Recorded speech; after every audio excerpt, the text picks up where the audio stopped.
Perfect. Okay, well, good morning, everyone, and thank you for joining us today for the Operations and Notification System, that ONS tool webinar training. My name is Dottie Vance, and I'm going to be taking you through today's session. With me on this call today is Cindy Hinman. She's going to be monitoring the chat, watching for background noises, and making sure that everything runs smoothly for us this morning. I'm joined virtually as well by some of my colleagues who may speak up during some Q&A periods to provide clarity to any questions you may ask. In an effort to increase transparency and provide greater service to our stakeholders, we are recording this webinar today. It will be posted on our website so that you can review it in the future, and maybe for those who are not able to join today's call. After this training is completed, this recording will be posted to that Learning Center. We also currently have the slides to this presentation posted. Cindy has also put a link in that chat if you would like to follow along with me. And with that being said, let's talk about some housekeeping before we dive in today. So as we progress through this training today, I'm going to have some periods for us to stop for question and answer, and we'll document any questions you may have, and I'll update the training accordingly. So to ask a question, you can either raise your hand virtually to show us that you have that question, or you can type it into the chat as well, and we'll get to it. I really encourage, as we go through this training, if you think of any questions, please feel free to add those to the chat or raise your hand virtually. Again, I have built-in stopping points for us to have those Q&A periods, and we'll make sure to take any questions you have back with us if we need to. So with that being said, let's talk about the agenda for today's session. Why are we all here this morning? So today in the training, we're going to cover a high-level review of the changes as participants are receiving the ISO emergency notifications.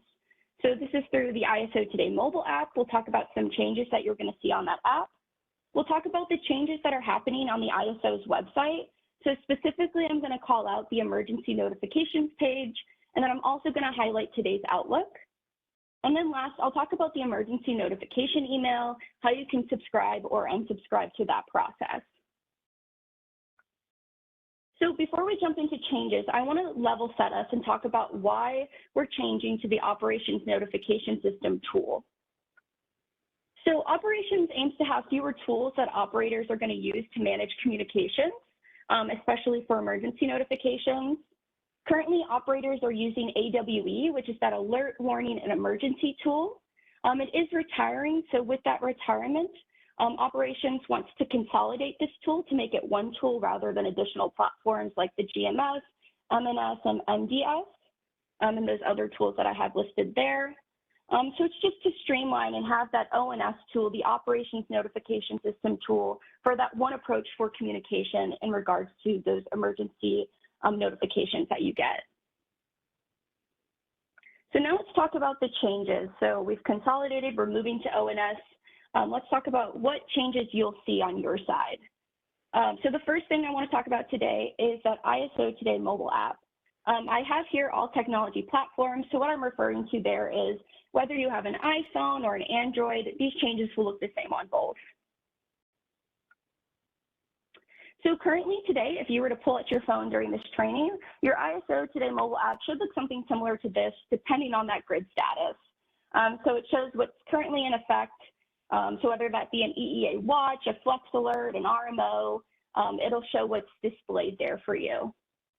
Additionally, I want to pull out this little bell icon. So if you were to click that bell icon right now, it'll bring you to an alerts page. And this is just that running list of emergency notifications that are issued. I also want to point out that when you were to click back to the home screen, that little bell icon that has the number 13, that 13 would stay there. I'll show you in the next couple of slides how we're addressing that so that notification will disappear once you click on it. So going into the future, when we do switch over the ISO Today mobile app, this is what it will look like. So you'll notice it's a little bit easier on the eyes. Things are a little bit more organized, so you can see what's happening today, what's in effect, and what's upcoming. So that new labeling system. So I want to walk through that with you. So something that is happening today is going to be labeled today. You'll notice that it doesn't mean it's necessarily in effect. So if we look at the EEA1 that's happening at 1600, that's not happening in effect yet because it's not 1600, but it will be happening in that day. So that's why it's in the today section. If you look at in effect, it's exactly what that means. So it's currently taking place, it has been issued, and it's happening. And then we have that upcoming section. So it hasn't occurred yet, however, it's going to be upcoming, it will be happening. I want to point out when you open the new app, it'll show that the upcoming section is automatically collapsed. And this is just to save space on your screen, save that screen space. Additionally, I want to call attention, I mentioned, to that bell icon. So instead of taking you to an alerts page, it's going to take you to something called a notifications page, which is essentially the same thing. It's that running list of emergency notifications. It also addresses that issue that users have given feedback in the past, where if you click that bell icon and you go back to the home screen, that number 8 will disappear now. And the new number, if it does show up, will be something that you haven't looked at previously. I also want to point out on the notifications page, you'll see it's a little bit, again, easier on the eye. So it has the date, what's happening, and then you'll see that disclaimer box. That box is parsed out and it's collapsed. And that's, again, just to save you space on your app because we know screen space is so vital. Additionally, these changes are going to go into effect a few weeks after the ONS tool launches. So that'll be around late September. Customer readiness is going to communicate with everyone when these changes occur, so you'll be alerted when this new app is officially into production. So with that being said, with the mobile app, I'm going to stop now and pause for questions. So I'll pass it over to Cindy and see, again, if you have a question, you can raise your hand and we'll call on you, or you can enter it in the chat and we'll read that out loud. So Cindy, do we have any questions? There's no questions in the chat, and Chrysanthi does have a question. So Chrysanthi, why don't you unmute and ask your question? Thank you.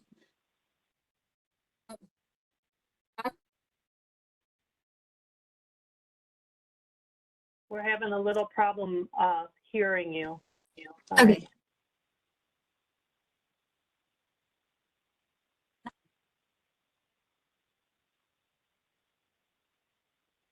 I'm sorry. Maybe you want to try and type your question in the chat, because, yeah.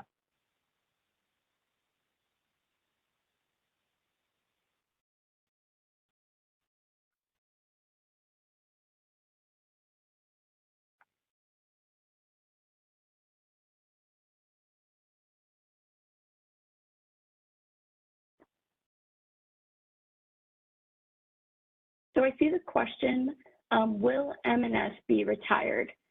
No, this is just, was pointing that out for, to show the emphasis that ONS will just be that one tool that you'll have for emergency notifications.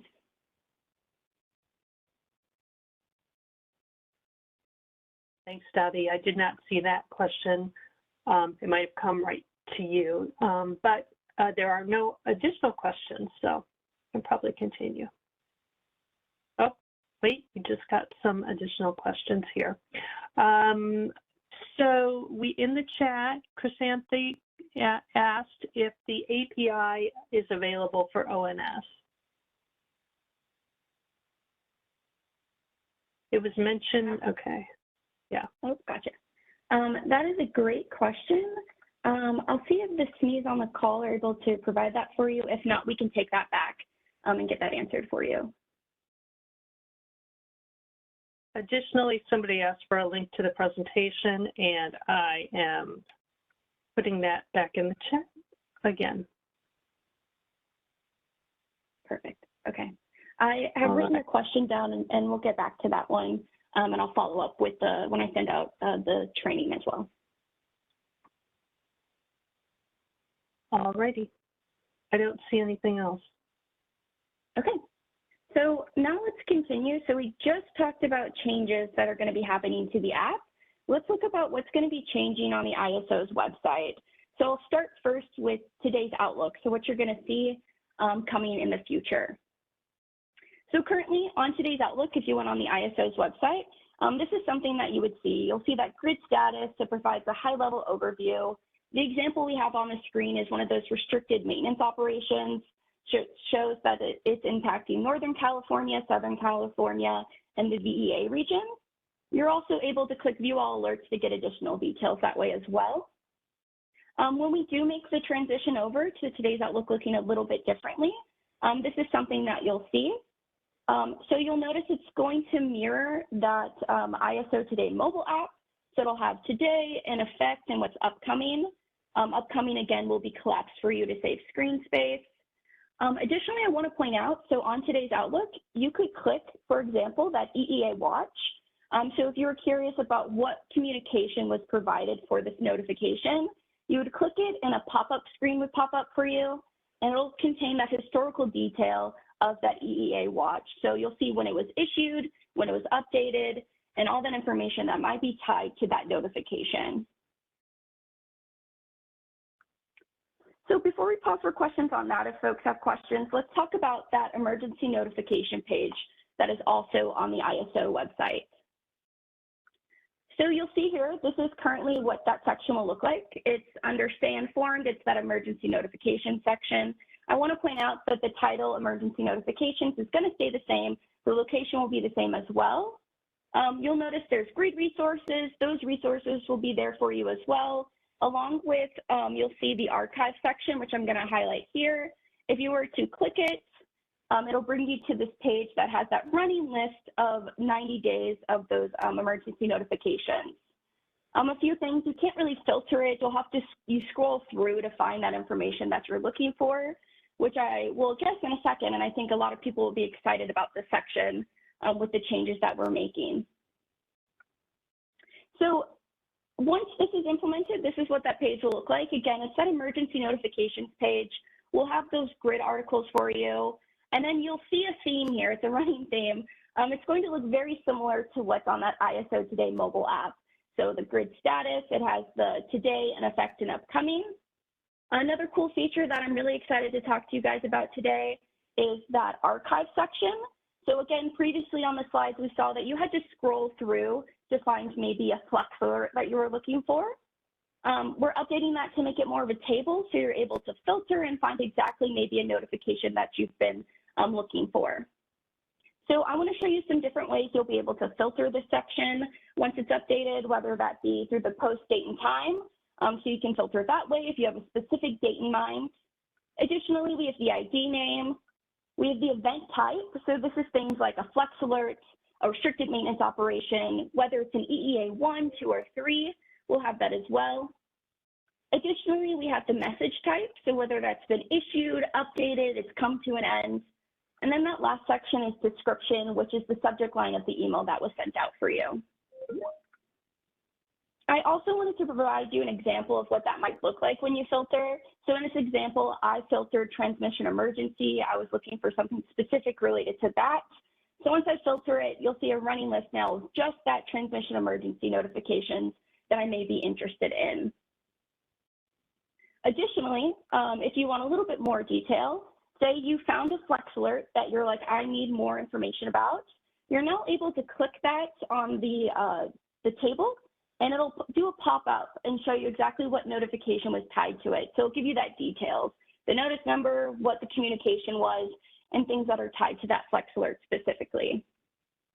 I want to point out that the changes to today's Outlook and the emergency notification page are going to happen with that cut over of the ONS tool, which is happening around mid-September. So like I mentioned in the app, customer readiness will be in communication with you guys to let you know when these changes are officially occurring. So I just covered what's happening, what's new on the ISO's website in regards to the emergency notifications in today's Outlook. I'll pause now to see if folks may have any questions about that section I just covered, and I'll pass it to you, Cindy. Thanks, Dottie. I do not see any questions right now, but Tosh, did you want to jump in? Hey, thank you. The API will not be publicly or externally available for ONS, and that's to answer that question. And just to clarify too, that the MNS is going to stay the same. Oasis, the messages in Oasis are going to be the same. So the way you see the current messages come in to the other systems, it'll be all the same. It's really today's Outlook and ISO today and some of these notification pages that are going to change. If that clarifies everything. Thanks, Tosh. Dottie, I don't see any other hands raised, and I do not see any questions in the chat. Okay, perfect. So we'll continue, and if you think of any questions, please feel free to enter those in the chat, or we have a next Q&A period coming up soon as well. So now let's talk about those changes to the emergency notification emails with that subscribing and unsubscribing process. So if you're currently subscribed to the emergency notification emails, this should look very similar to you. You'll see that the sender is from the emergency notifications at CAISO.com, and then we have that email content, so the EEA1 notice, the information for it. I want to point out when I talk about the changes in the next slide, the context and the language will remain the same. We're just going to be adding a few things. Specifically, I want to call attention, so this is once we implement that ONS tool, this email notification will switch over as well. You'll notice that the sender is going to be different. So it's going to be from emergency notices at CAISOcommunications.com is who you'll be receiving this information from. Additionally, we have this planned events section, and this is just to provide more context to you guys and give you upcoming events and what's happening next, all in this one email for you. Additionally, I want to point out that you're now able to manage your subscription preferences. So say for some reason you want to be removed from this list, you'll be able to manage your subscription there once you click that link, and I'll show you what that looks like here in a bit. So if you're currently on the call and you want to be subscribed, whenever ONS does cut over, and again, we'll be communicating when these changes do occur for you, you'll be able to subscribe to these emergency notification emails. The way you'll do that is go to the subscriptions and notifications page. You'll be able to subscribe above by clicking that button right there for you. And it's going to present you with this screen. So you'll fill in your first name, last name, email, organization, and then you'll want to make sure that you've highlighted emergency notifications. I also wanted to include a screenshot here for that manage your preferences section. So if you were wanting to unsubscribe, this is what that box may look like for you. I also want to point out that if you're already subscribed to the emergency notification emails, you do not need to resubscribe. So on the back end, we are transitioning that over for you. So there's no work that you need to do. So I'll pause here now for questions about that emergency notification email, subscribing, unsubscribing process. Again, if you have a question, you can either raise that hand and we'll call on you, or you can enter it in the chat. So I'll pass it over to you, Cindy. There was a hand that was raised, but it went back down, so you must have answered their question. I do not see any hands raised right now, and I don't see anything in the chat. Perfect. And I did see something in the chat about was a Flex alert issued. Thank you, Tosh, for responding back that the data shown is all fake. I'll also include a box when I update this training to make sure that's listed on those slides so folks know that we did use that fake data. Okay, so now let's move on to readiness activities. And this is, again, just to give you some background and updates about what we're doing now moving forward. So we created this timing of changes. So you notice the ISO Today mobile app will be a few weeks after that ONS tool launches, which will be at the end of September. Changes to the ISO website and the emergency notification email are going to happen when that ONS tool launches. And again, I put a pending thing there for weather conditions permitting. Again, as we are entering some hot months and some hot weeks ahead, this really does affect the weather. I also want to point out that customer readiness is going to be in communication with you. So when these do get launched and go into effect, we will be sending out communication so you do know. So in wrapping up this morning, we covered some high-level reviews of changes. So the ISO Today mobile app is changing. We talked about what's happening on the ISO's website, the emergency notification page, today's Outlook, and then again, that emergency notification email. As a reminder, if you're already subscribed to this email, you do not need to resubscribe. And customer readiness will be in communication with you when these changes are live. So I'm going to pause now. We did cover a lot of changes and see what other questions folks may have about that content. Let's see, I seem to be having a problem with my chat. it's not showing. Oh, I do see 2 questions here. It looks like Krishanthi, ONS would have all messages sent by MNS and OASIS. Is our understanding correct? That's the first one. I'll go ahead and handle that. I was writing a response, but basically the emergency notification, ONS just handles the emergency notifications. I know there's other types of notifications and things that are in these other systems. It will push the emergency notifications out to those systems only the emergency notifications, which are the Flex alerts, the EA Watch, EA1. There's the whole list of them, but on our fact sheet and in the operating procedures, those are the ones that will be delivered by ONS.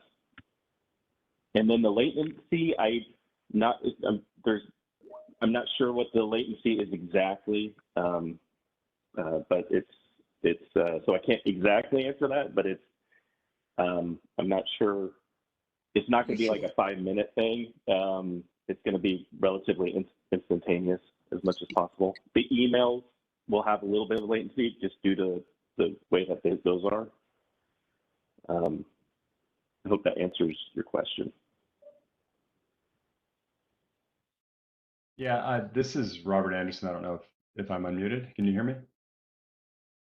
Yes, we can hear you. Okay, great. Yeah, so just to follow up on that, in the past, a couple of years back, we heard that mobile was going to be the fastest way to get notifications, and that was the case at the time, it seemed, and that isn't the case anymore. So I think the question is less of what what the actual latency is in terms of seconds or minutes, but it's really which is the most reliable method of delivery. I think that's what it really comes down to. Reliably fast. And it might be hard to answer, but that's certainly a question that we have. Yes, it is hard to answer that due to, obviously, if you have access to these MNS messages, those are the places that would always, as much as possible, be delivered to. So those are the for customers, definitely, you will want to go there. Because as there is it has its own messaging system as well that we could, in case something happens, then that will get it. So, but as far as the mobile app is probably the best.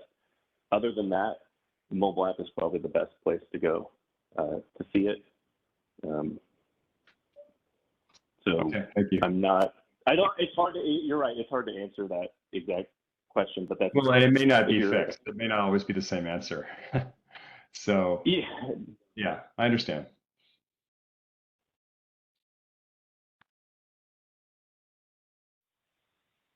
All right, thank you, Robert and Tosh. I do not see any additional hands raised, and I don't see anything else in the chat, so we can continue on. Oh, well, sorry, there was a second question that I had there in chat. This is Robert again. And it was just about what sort of testing there might be of the new emails. I know that, as it's stated, it shouldn't really be a big impact, although the domain name, the source domain changes.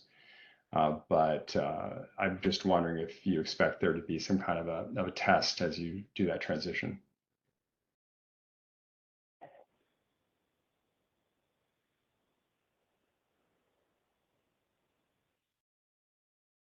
All right. Does that answer your question, Robert? Do you need additional information on that? No, we'll look for more information as we get closer to it. Thank you. All right, sounds good. Again, I do not see anything else in the chat. My apologies, I've been having trouble with my chat updating. So I think we can move on. Okay, perfect. Thank you so much. So that really does conclude our training today. So as I mentioned at the beginning of the session, within a day or two, the recording will be posted to the Learning Center. Additionally, in the chat, we have linked this presentation. It's currently also on the Learning Center, so if you wanted access to that right now, you can find that on the Learning Center. Shortly after this presentation, you're going to receive an email with a request to complete a training evaluation on today's session. If you could please take a moment to complete the survey, as it allows us to create a better and more effective training for you in the future. If you have any questions on anything presented here today, please email that to the customerreadiness@kaiso.com. Additionally, with those questions that were asked, I'll be sure to include that in my follow-up email with y'all today. And that concludes our webinar. So again, I appreciate your time this morning, and I hope you all have a fantastic rest of your day.